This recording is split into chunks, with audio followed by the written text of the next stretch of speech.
இந்த கோல்ட் லோனை பொறுத்த வரைக்கும் பேங்க்குக்கு என்ன இதுல நஷ்டம் அப்படின்னு நம்ம வந்து பார்த்தோம்னா கம்ப்ளீட்டா லாபம் தான். ஏன்னா உங்களுக்கு கோல்டு அன்லெஸ் கோல்டு பிரைஸ் இப்படியே பயங்கரமா ஸ்லாஷ் ஆகி இறங்குச்சுன்னா தவிர இன்னைக்கு கோல்டு ரேட்ல அவங்க உங்களுக்கு லோன் கொடுக்குறாங்க, நாளைக்கே அது பயங்கரமா ஒரு அடி ஸ்டாக் மார்க்கெட் மாதிரி வாங்கி அது வந்து ஒரு ஒரு பவுண்ட் விலை 10,000 ரூபாய் அப்படின்னு ஒரு நிலைமைக்கு வந்துச்சுன்னா தவிர இன் ஆல் ப்ராபபிலிட்டிஸ் பேங்க் பொறுத்த வரைக்கும் இது 100% செக்யூர்ட் லோன்.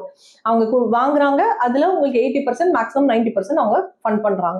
அப்போ இதுல நமக்கு இன்னும் என்ன தேவை அப்படிங்கறது ஒரு மாஸ் ரெப்ரஸன்டேஷனா ஆர்பிஐக்கு போச்சுன்னா, ஏன்னா நிச்சயமா இந்த கோல்ட் லோனை பொறுத்த வரைக்கும் பேங்க் பெர்ஸ்பெக்டிவ்ல இருந்து இது 100% செக்யூர்டு, யூட்டிலைசர்ஸ் பெர்ஸ்பெக்டிவ்ல இருந்து இது 100% மோஸ்ட் வாண்டட் லோன் அப்படின்னு நம்ம சொல்லலாம்.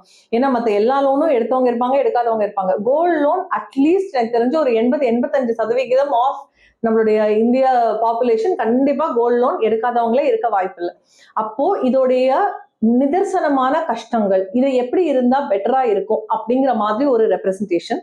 மேபி வட்டியை வந்து கட்டிடலாம் மாசம் மாசம், இந்த பிரின்சிபலுக்கு கொஞ்சம் எக்ஸ்டெண்டட் டைம் மாதிரியோ அந்த மாதிரி ஒரு ஸ்கீம் ரிலேட்டட் ரிவிஷன் வந்துச்சுன்னா இது வந்து ஒரு யூட்டிலைசபிள் லோனா வந்து கன்வெர்ட் ஆகிறதுக்கான எல்லா வாய்ப்புகளும் இருக்கு. பட் இந்த ரெகுலேஷன் பர்சே இதுல நிறைய இந்த மாதிரி சேஞ்சஸ் நடக்குது, யாருமே பணத்தை திருப்பி கட்டுறது இல்லை அப்படிங்கிறதுனால மட்டுமே கொண்டு வரப்பட்ட இந்த ரெகுலேஷன்.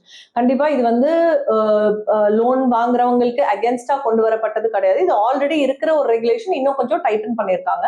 பட் ஆன் கிரவுண்ட்ல இது இன்னும் பெட்டர் ஒரு வேற மாதிரி ஸ்கீமா கொண்டு வந்தா நல்லா இருக்கும் அப்படிங்கிற ஒரு ப்ராப்பர் ரெப்ரசன்டேஷன் போச்சுன்னா இந்த கோல்ட் லோன் ஒரு பெட்டர் மாடலா ஒர்க் அவுட் பண்றதுக்கான நிறைய வாய்ப்பு இருக்கு. ஏன்னா இது பேங்க்குக்குமே ஒரு ஸ்டாண்டர்ட் பிசினஸ்